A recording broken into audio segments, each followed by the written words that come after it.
Ako si Mark. Isa rin akong ordinaryong kabataan katulad niyo. Kristiyano at nagpapagamit na sa Panginoon. Masaya nung una. Hanggang sa ibang saya na ang hinanap ko. Dala ng kamusmusan ng aking kaisipan, sinubukan kong gawin ang mga bagay na hindi ko nagagawa bilang isang Kristiyano. Ang simpleng pagtikim, hinanap-hanap ng aking katawan, hanggang sa tuluyan na akong nalulong sa mga bisyong hindi ko na matakasan. Alak, sigarilyo, babae, at droga. Sila ang mga naging pangunahing pangangailangan ng katawan ko. Dala ng mga bisyong yun, ang pagkasadlak ko sa mga masasamang gawain. Sa tuwing nangangailangan ako ng pera, lalapit lang ako sa aking mga kaibigan.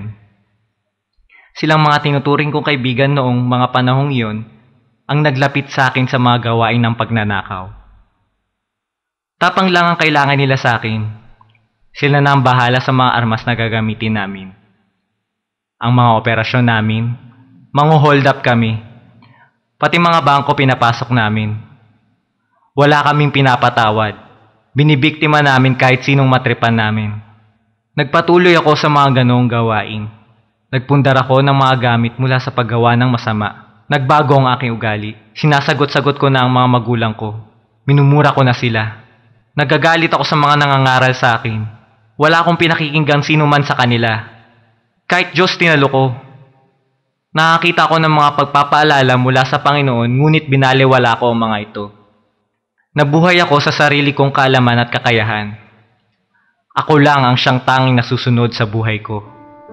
Hanggang isang araw, nagpakilala muli sa akin ng Panginoon sa isang paraang hindi ko inaasahan.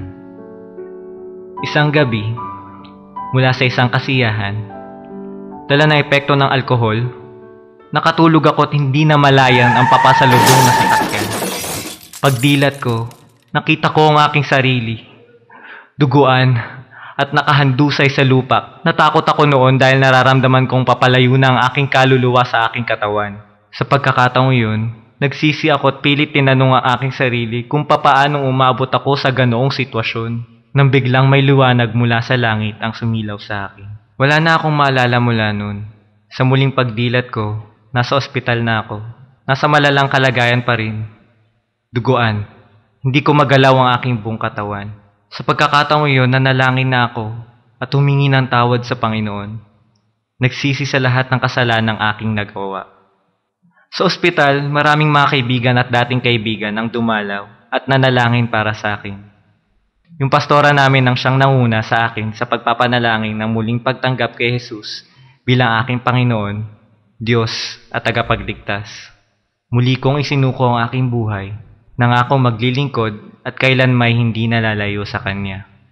Sa kabutihan ng Diyos, ako'y patuloy na nabubuhay sa Kanyang habag at grasya.